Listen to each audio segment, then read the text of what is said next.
मार्च को महाशिवरात्रि के निमित्त से जो दरगाह कंपाउंड में वक्फ बोर्ड की जो आस्थी है उसमें राघव चैतन्य का जो शिवलिंग वहाँ पे है उसको कोई गंदा लगाया बोल के स्वच्छता प्रोग्राम श्री राम सेना के ज़रिए से रखे थे। एक तो मैं ये साफ कहना चाहता हूँ कि भाई शिवलिंग को कोई गंदा लगाया, कोई शौच लगाया तो गुस्सा आने का सहज है, लेकिन हमको ये देखना पड़ता है कि वहाँ पे जो मुस्लिम है, एक मज़ार है और कब्रस्तान है, उसके साथ में शिवलिंग है।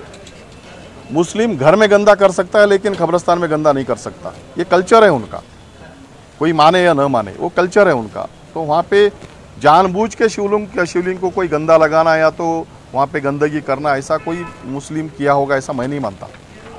ये समझ ले, वो गुस्सा आना वो सहज है। जो मुद्दा उठाए हैं, जो शुरू में मुद्दा उठाए हैं, जो एमएलए साहब उठाए हैं, उनको पूछताछ करनी चाहिए कि भाई वहाँ पे गंदा किसने किया। उनको मालूम होगा वो, क्योंकि उसी मुद्दे को लेके वो सियासत करना चाहते हैं।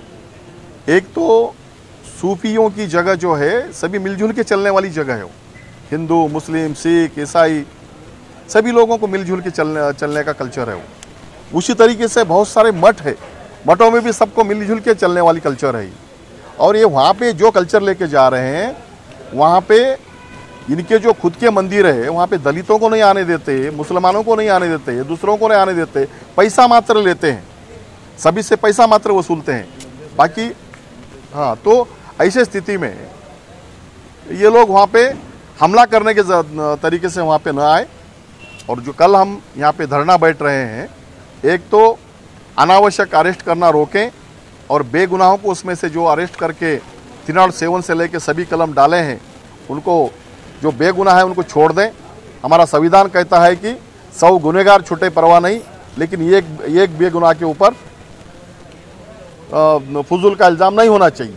तो उस अधिकार से मैं ये कहना चाहूँगा कि जो बेगुनाह है उनको छोड़ दें।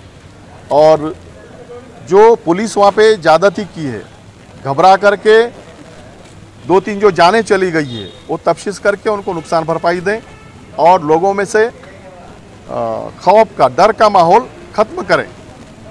डर के माहौल से आप देश नहीं चला सकते, लोगों में डर पैदा करके आप देश नहीं चला सकते। पुलिस वहाँ पे दोस्ती यानी मैत्रीपूर्ण तरीके से वहाँ के दरगाह कमेटी और सभी से बातचीत करके वो मसला हल करने के लिए काम करे, वरना बीजेपी का एजेंट बन के काम करने की ज़रूरत नहीं है। वहाँ पे ये मसला बढ़ाने का जो कारोबार है, डिस्ट्रिक्ट एडमिनिस्ट्रेशन हो उसमें कुछ पार्ट तालुका एडमिनिस्ट्रेशन का होगा, वैसा नहीं करते हुए आप सरकारी ऑफिसर बन के काम करिए, सभी को एक नज़र से देख के काम करिए। यही हमारा कहना है। उसी के लिए कल का धरना जगत सर्कल पे स्टार्ट होगा। क्या टाइम से क्या टाइम रहेगा? 11 साढ़े 11 बजे शुरू होगा कल। Gulbarga is a pilgrimage of secularism. शायद ये बात बर्दाश्त नहीं हो रही है हिंदुत्व ऑर्गेनाइजेशंस को, जो रिसेंट इंसिडेंट्स हो रहे हैं। जिस तरीके से अभी जो अलंग का वाक़या है, बड़ा शर्मनाक और दर्दनाक वाक़या है। यहाँ पे मैं इसमें ये कहूँगा कि administration, government and Hindutva organisation are supplementing each other in this whole communal scenario. और जो हरकतें हुई हैं उसमें एडमिनिस्ट्रेशन अपने नाकामी को छुपाने के लिए इस तरीके से अरेस्टिंग वगैरह करके लोगों में एक दहशत का माहौल बनाने का काम किया है। जैसे हिंदुत्व ऑर्गेनाइजेशन का पहले से एक अनाउंसमेंट हो चुका था कि वो अलंग जाएंगे, जाके वो पूजा पाठ करेंगे, अगेंस्ट कोर्ट ऑर्डर वगैरह सारा उनका था। तो अगर एडमिनिस्ट्रेशन चाहता तो ये जो बीजेपी एमएलएज, एमपीज़ वहाँ पे, मिनिस्टर जो पहुँचे या हिंदुत्व ऑर्गेनाइजेशन जो वहाँ पे पहुँचे हैं, उनको प्रिवेंटिव कस्टडी में लेकर वो वहाँ पे जो है इंसिडेंट को उस तरीके का सीवियर होने से बचाया जा सकता था। लेकिन ये काम नहीं कर सका एडमिनिस्ट्रेशन। और साथ में जिस दिन वहाँ पे मसला हुआ, जहाँ पे जैसा रिपोर्ट्स हुए हैं कि स्टोन पेल्टिंग का वगैरह है, उसके पहले क्या क्या सिनेरियोज है, उसके पहले क्या क्या हरकतें हुई, ये भी देखना ज़रूरी है। वहाँ पे तकरीबन 3-4 घंटे तक प्रोवोकेटिव स्पीचेस हुए, इंस्टिगेशन, हेट स्पीचेस और हेट स्लोगन्स, ये सारी चीज़ें होते रहे। और एडमिनिस्ट्रेशन जो है एज ए स्पेक्टेटर देखता रहा वहाँ पे। उसको रोक नहीं सका। तो ये सारी चीज़ें जो हैं जब देख रहे हैं, पब्लिक देख रही थी कि भाई एडमिनिस्ट्रेशन कहीं ना कहीं से कि इस मामले में नाकाम हो रहा है, तो what ever whoever they came out on the streets, it is only for the self protection purpose. और उसके बाद जैसे स्टोन पेल्टिंग वगैरह का जो एक सिनेरियो हुआ है, इसकी भी जिम्मेदार ये एडमिनिस्ट्रेशन है। जैसा अगर एडमिनिस्ट्रेशन ये कह रहा है रिपीटेडली कि भाई there was mutual agreement and understanding between administration and both the groups, but why did the administration fail to inform the public. सवाल ये है कि भाई एडमिनिस्ट्रेशन क्यों नहीं ऐलान कर सका कि भाई 10 दिन पहले या 8 दिन पहले जो है म्यूचुअली अंडरस्टैंडिंग हो चुकी है दोनों ग्रुप्स में, and it will be everything peaceful and systematically होगा, पीसफुली होगा, एम्बिकेबली होगा, ये सारा ऐलान किया जा सकता था। तो कहीं ना कहीं एडमिनिस्ट्रेशन का ऐलान नहीं करना भी एक जो है ना ये बड़ी नाकामी है, जो माहौल को उतना उस हद तक चला ले गया। अब हमारा जो है काफ़ी मल्टीपल ऑर्गेनाइजेशन है, दलित ऑर्गेनाइजेशन है, प्रोग्रेसिव ऑर्गेनाइजेशन है, और इसमें CPI CPM के मेंबर्स भी रहेंगे। कल हम जगत सर्कल पे बाबा साहब अम्बेडकर मूर्ति के पास धरना बैठ रहे हैं अलन इशू के ऊपर, और ये धरने के मेन मकसद या डिमांड जो है, फ़ौरन जो अरेस्टिंग हो रही है, जो 2 दिन पहले तक की हमको न्यूज़ है, वो अरेस्टिंग इमीडिएट रोकी जाए, कोई और फर्दर अरेस्ट नहीं होना चाहिए। दूसरा, जिस तरीके से मिडनाइट रेड्स हुए हैं, भले एडमिनिस्ट्रेशन बोल रहा है कि they started arresting at early morning around 5 AM, and I can clearly give them the evidence that the raid has been started at around midnight. I have the video evidences. I have spoken to multiple humans in Alan, so I can submit them all the video evidences to counter their statements and whatever the statement they have given on it. वो जो है, जो एक panic create किया गया police की वजह से वहाँ पे अलन में अरेस्टिंग के दौरान, वो जो डेथ हुए हैं बिकॉज ऑफ पैनिक हुए हैं। अगर पुलिस का एक एट्रोशियस एक्ट नहीं होता, ये एक असॉल्ट टाइप का एक्ट नहीं होता, तो पैनिक क्रिएट नहीं होता था। पैनिक क्रिएट नहीं होने से लोगों की शायद जाने नहीं जाती थी और बच सकते थे। अब चाहे आप कार्डियक अरेस्ट से मरे बोलिए या पैनिक अटैक से मरे बोलिए, the reason behind them is the atrocious act of police और high handedness of police in arresting the people in Alam. और वहाँ पे सिर्फ ये नहीं है कि भाई अरेस्टिंग ऐसे मिडनाइट की गई, बहुत प्रॉपर्टी को भी डैमेज किया गया है, कई डोर्स वगैरह तोड़े गए हैं। ये सारी चीज़ों का कंपनसेशन हम डिमांड कर रहे हैं धरने से। जो मरे हैं वो लोगों के लिए कंपनसेशन, और जो प्रॉपर्टी को पुलिस डैमेज करी है ये कंपनसेशन चाहिए। और साथ में जिस तरीके से पूरा सिनारियो सबको पता है कि भाई करे कोई भरे कोई जो मामला हो रहा है यहाँ पे, इंस्टिगेशन करे और कोई और रैली निकाले प्रोहिबिटरी ऑर्डर्स के अगेंस्ट कोई और, हेट स्पीचेस दे कोई और, क्या बीजेपी के MLA MP जो हिंदुत्व ऑर्गेनाइजेशन जो इंस्टिगेट करे वहाँ पे, उनको क्या अरेस्ट किया गया है अभी तक? अगर वो हिंदुत्व ऑर्गेनाइजेशन जो बीजेपी MLA वो सेंट्रल मिनिस्टर वहाँ पे नहीं जाते, तो वहाँ पे ये माहौल ही क्रिएट नहीं होता।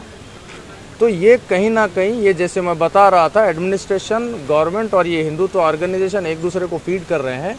इसके लिए शायद एडमिनिस्ट्रेशन उनको वहाँ तक जाने दिया, ये माहौल को ख़राब करने दिया, नहीं तो ये सारे लोगों को प्रिवेंटिव कस्टडी लेकर गुलबर्गा में ही रोका जा सकता था, या इनको इनके ही घर पे हाउस अरेस्ट करके रखा जाता था, और ये माहौल को पीस डिस्टर्ब होने से, माहौल इतना ख़राब होने से रोका जा सकता था, जो एडमिनिस्ट्रेशन नहीं कर पाया है। तो इसके लिए कहीं ना कहीं एडमिनिस्ट्रेशन भी इसमें बड़ा ज़िम्मेदार है, बड़ा नाकाम है। इसके लिए हम और जो मुख्तलिफ हमारे डिमांड्स हैं उसके साथ ये भी डिमांड करते हैं कि इस पर एक जुडिशल इंक्वायरी बिठाई जाए। सिटिंग हाई कोर्ट जज के अंडर में इसके ऊपर एक जुडिशल इंक्वायरी होना चाहिए। जो जो कल्प्रिट्स हैं उनको कड़ी से कड़ी सज़ा मिलनी चाहिए, उनके ऊपर केसेस होने चाहिए। जो हेट स्पीचेस हैं, जो सेक्शन 144 तोड़ा गया है, इसमें रिपीटेडली एक बात आ रही है कि भाई MLA MPs जो थे सिर्फ सेक्शन 144 तोड़े हैं, सिर्फ सेक्शन 144 नहीं तोड़े हैं, उनके ऊपर हेट स्पीचेस का केस बनना चाहिए, उन पे प्रोवोकेशन एंड इंस्टिगेशन के केसेस लगना चाहिए, और जो जो लोग वहाँ पे थे वो लोगों पे भी ये सारे केस लगना चाहिए। जो माइनॉरिटीज़ को जो अरेस्ट किया गया है, ये एक देखने के बाद ये लगता है कि it is totally biased act of administration under political influence of BJP government. So we appeal the administration not to become a political tool in hands of BJP government, and work free and fairly, and stop arresting the people immediately, and release the people whose names are not in the FIR. And also the other thing which we noticed from 1st to 5th, as the situation was said the area is under 144, but unfortunately I will clearly say it on record, it was not 144, but I will say it was an undeclared curfew in Aland. It was like punishing the people of Aland for no fault of their. सारे दुकानें वगैरह बंद थे, वो दुकानें बंद रहने से वहाँ पे लोगों को खाने के लिए तक प्रॉब्लम हो रहा था, बच्चों के लिए दूध नहीं था। तो ये एक मानव में जो है एक पनिशमेंट देने का जो एक्ट जो किया है एडमिनिस्ट्रेशन, ये भी एक बड़ा शर्मनाक एक्ट है। हमें सारे ऐसे चीज़ें बयाज एक्ट्स को कंडेम करते हैं और रिपीटेडली अपील करते हैं एडमिनिस्ट्रेशन से कि वो फ़ौरन ये अरेस्टिंग बंद करे और जो जो बेकसूर हैं उनमें सबको रिहा किया जाए। भाई एक कार फोड़ने के लिए 100-200 आदमी नहीं लगते हैं, 2 अकेले आदमी भी ठहर के 10 कार 5 मिनट में फोड़ सकते हैं। तो इसके लिए 200-200 आदमी को पकड़ के हरासमेंट करना ये टोटली बंद करे एडमिनिस्ट्रेशन और सारे लोगों को इमीडिएट रिलीज़ करे और वहाँ पे जो हम जो रिलीफ के डिमांड किए हैं, जो कंपनसेशंस के डिमांड किए हैं, वो सारे फुलफ़िल करे। और जो लोगों को अरेस्ट नहीं किया गया, 144 तोड़ने वालों को, हेट स्पीचेस देने वालों को, कम्युनल इंस्टिगेशन करने वालों को, जो सेकुलर हार्मनी को तोड़ने की हरकत करे हैं, जो रिलीजियस सेंटिमेंट्स को हर्ट करने की हरकत करें, ये लोगों को जब तक अरेस्ट नहीं किया जाता, हम लोग कल से बाबा साहब अम्बेडकर मूर्ति के पास जगत सर्कल पे धरना बैठ रहे हैं। Thank you. जय हिंद। ಪಟ್ಟಣದಲ್ಲಿ ಮಾರ್ಚ್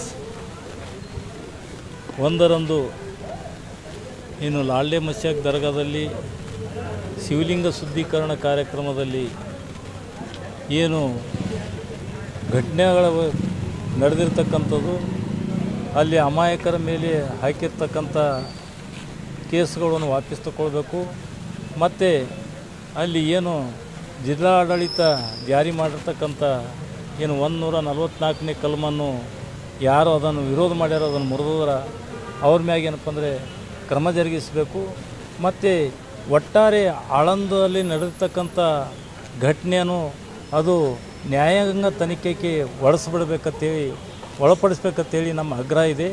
ಈ ನಿಟ್ಟಿನಲ್ಲಿ ಏನು ಅಮಾಯಕರ ಮೇಲೆ ಹಾಕಿರ್ತಕ್ಕಂಥ ಕೇಸುಗಳು ವಾಪಸ್ ತಗೊಳ್ಬೇಕು ಮತ್ತು ಬೇರೆ ಬೇರೆ ಅಮಾಯಕರನ್ನು ಬಂಧಿಸಬಾರ್ದು ಮತ್ತು ಶಾಸಕರು ಮತ್ತು ಕೇಂದ್ರ ಸಚಿವರು ಇವರೆಲ್ಲರೂ ಏನಪ್ಪ ಅಂತಂದರೆ ಜಿಲ್ಲಾ ಆಡಳಿತ ಎದುರಿನಲ್ಲಿ ಏನಪ್ಪ ಅಂದರೆ 144ನೇ ಕಲಮನ್ನು ಅದನ್ನು ಬಾಯ್ಕಟ್ ಮಾಡಿ ಏನು ಆಳಂದ ಬಸ್ ನಿಲ್ದಾಣದಲ್ಲಿ ಒಂದು ಟೆಂಟನ್ನು ಹಾಕಿ ಅಲ್ಲಿ ಏನಪ್ಪ ಅಂದರೆ ಪ್ರಚೋದನಾತ್ಮಕ ಭಾಷಣ ಮಾಡಿರ್ತಕ್ಕಂಥ ಅವ್ರ ಮೇಲೆ ಕ್ರಮ ಜರುಗಿಸಬೇಕು।